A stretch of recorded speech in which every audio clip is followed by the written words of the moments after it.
Carlos, quiero rescatar unas imágenes que me quedaron en la cabeza.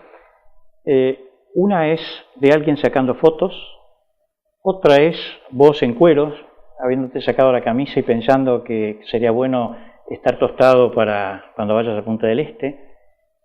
Y otra son las cartas que vos escribís a tu familia. Me gustaría esas imágenes, desde el hoy acá sentados, buscarle qué sentido le sacás vos a esas situaciones. Bueno, la primera cosa, nosotros no queríamos sacar fotos del horror, eso está clarísimo, pero hubo un día en especial, no sé por qué causa, el que llevaba la máquina de fotos era Roy Harley, que llevaba una máquina Olympus, en ese momento estaba muy de moda, y aparece Gustavo Nicolich y dice, le arrebató la máquina y empezó a sacar fotos. Las fotos se sacaron todas el mismo día, que fue ahí donde yo justo me saco bueno, un día sin una nube en el cielo, que me saco la camisa.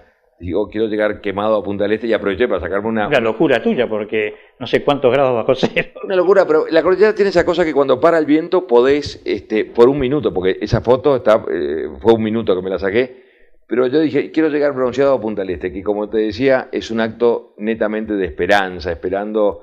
Hay uno que lo puede tomar como frivolidad, pero en realidad es esperanza, es saber que voy a llegar, como lo mismo que el que saca fotos, que de alguna manera piensan que van a ser reveladas. Y así lo mismo sucede con las cartas. El día que sentimos de que no nos buscaban más, que escuchamos por radio, ese día yo escribo las cartas y contagio a algunos otros. Aparece Arturo Nogueira, aparece Gustavo Nicolich, aparecen todos escribiendo cartas. Yo lo que quería era despegarme de la familia, despegarme de la mochila familiar y empezar a darme cuenta de que la historia, en realidad, de alguna manera, empezaba a ser mi historia.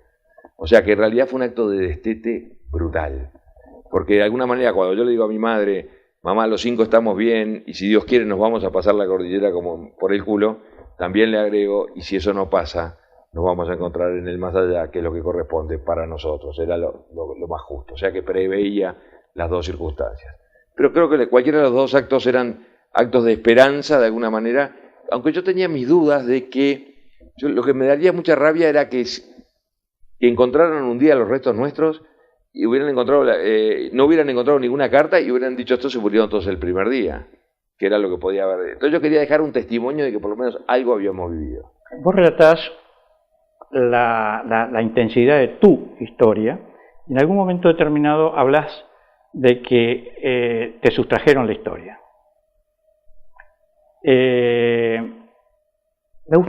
Yo te quiero decir esto y me gustaría saber tu opinión. Yo personalmente, después de leer mucho para poder hacer esta charla con vos, descubrí, por lo menos es mi opinión, descubrí que en realidad la historia es tuya, siempre fue tuya. Creo que lo que te birlaron fue el relato, pero me da la sensación que la historia es tuya y creo que hay una historia que continúa ya en Montevideo y en tu vida. Me gustaría charlar un poco sobre eso. Lo que pasa es que hay una historia que es la historia para la tribuna. Y la historia para la tribuna, en realidad, siempre uno resume las historias. Es como cuando uno piensa en Combate, aquella serie era de nuestra época, pero pensás en el Sargento Sanders y Little John, los dos personajes que quedan. Yo digo que de las historias quedan 2 o 3 personajes, y en el caso de nuestra historia queda Nando Parrado como el personaje único que caminó, Canessa naturalmente, y del otro lado queda naturalmente mi padre, por el hecho de que buscó, aparte toda la tribuna universal, se adhieren a la figura de mi padre. Es curioso, el inconsciente colectivo casi que le dan más valor a papá que a Parrado, es rarísimo, pero es así como funciona. Y tanto que hay mucha gente que se cree que nos salvamos por papá, y papá en realidad nunca nos encontró, esa es la realidad. Pero ¿qué pasa? Cuando uno tiene un padre, como el que tengo yo, un padre famoso, en general todos queremos emular a nuestros padres, de alguna manera, mi padre es abogado, yo soy abogado, en fin. Y uno trata como naturalmente de competir con su padre. Yo con mi padre era imposible competir, era un tipo que es de otra galaxia, pero ¿qué pasa? Se me da la historia de los Andes. Digo, hasta ahora, estamos hablando en el plano inconsciente, digo, después de años de terapia también. Eso me refería de tú. Claro, de mi historia. Entonces digo, bueno, compito con mi padre. Lo que pasa es que en el momento que yo entro en la competencia con mi padre se apodera de la historia. Porque se apodera por una cuestión de medios, una cuestión de prensa, una cuestión de tribuna. Y entonces yo quedo como el hijo de el que buscó. Pero yo creo que ahí me gustaría charlar sobre esto, porque yo creo que se apodera del relato, no se apodera de tu historia. Porque no, la historia es tuya, tuyísima. No, de verdad que lo es, y yo aprendí con el tiempo de que la historia es mi historia y el al amar me voy es mío y las cosas mías son mías y la luna es mía y todo eso. Papá también se apodera. Papá se agarra el título entre mi hijo y yo, la luna, y en realidad fue un relato mío con mi madre.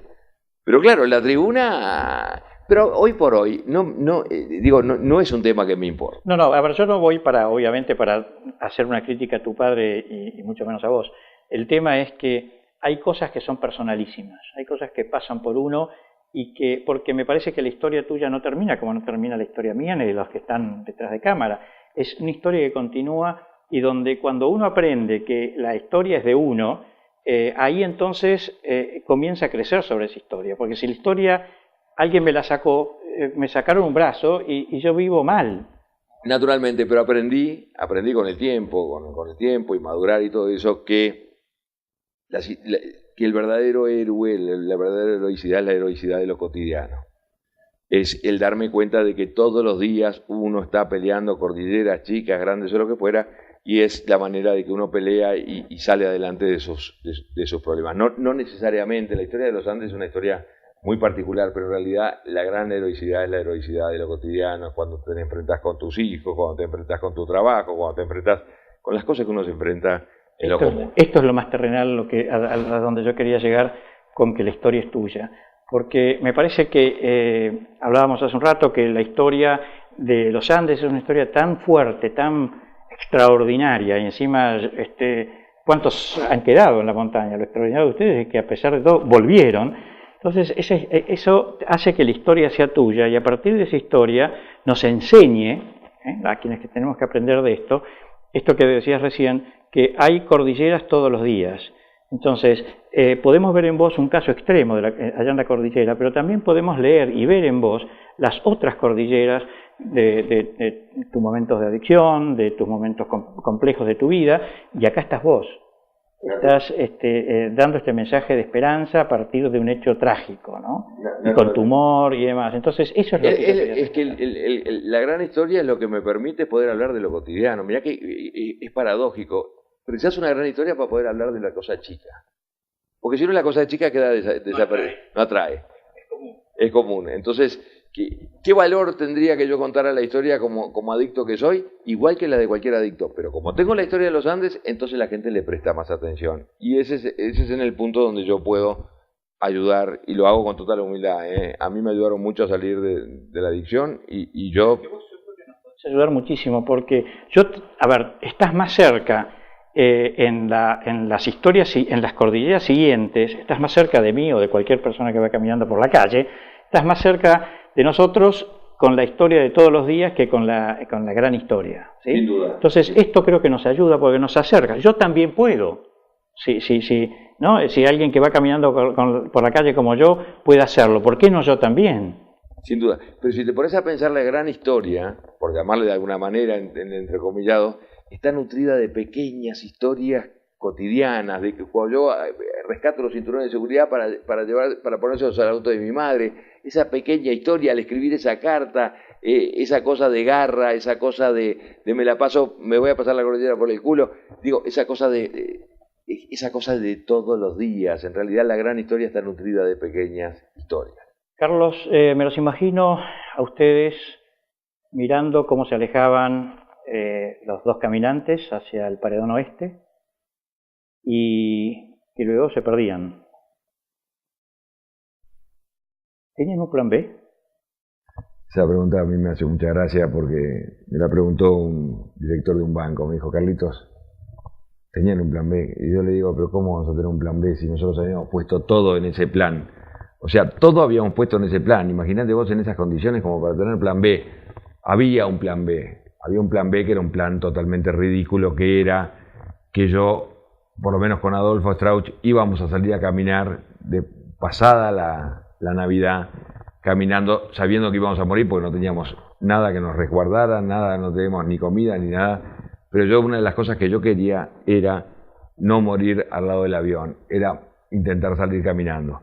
Un poco yo me afeito los últimos días, me afeito porque mi padre dice, Afeitarse es quitarse las preocupaciones del día anterior. Yo digo, si yo me afeito me quito toda la historia de arriba. Digo, fíjate la filosofía del chico como pensaba. Pero mi preocupación era que si me llegaban a encontrar sin barba, iban a pensar de que yo me había muerto en el inicio. Esa era mi preocupación, fíjate vos. Yo lo que quería era demostrar que de alguna manera yo había intentado salir. Ese era nuestro plan B, un plan totalmente... Me nace la siguiente pregunta conectada. ¿Son posibles los plan B? ¿Por qué te hago la pregunta? Porque no es resignar parte del plan A. Bueno, en el caso nuestro no teníamos otra... O sea, aplicábamos todo en el plan A y si sacábamos algo al plan A, formábamos un plan B, pero eran dos planes menores. Digo, nosotros pusimos toda la carne, como decimos en Uruguay, toda la carne en el asador, en ese plan. Yo creo que esta pregunta es muy importante, para mí es muy fuerte, porque en las empresas siempre hay un plan B y hasta un plan C. Sí. Ahora, ¿cómo lo quiero ligar con la experiencia, la historia de ustedes? Que ante la extrema gravedad de la situación, ustedes tenían el plan donde ponían todo. Nosotros pusimos todo en ese plan. Al no poner todo, no dejas un pedazo, si tienes un plan B, no dejas un pedazo y debilitas el plan A. Nosotros pusimos absolutamente todo. Por eso me hizo mucha gracia cuando este banquero me preguntó qué pasaba con el plan B. Digo, no hay. Por eso el plan B nuestro era totalmente sin nada. Digo, salía a caminar a morir.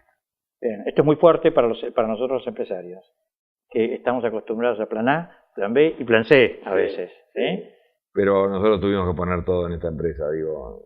Pero además de meterle todos los ingredientes materiales, le pusimos todos los espirituales, le metimos la pasión, le metimos la ilusión, le metimos la actitud, le metimos todo para que ese plan saliera adelante. Y por eso seguramente llegaron, ¿no? No te quepa la menor duda, no te quepa la menor duda.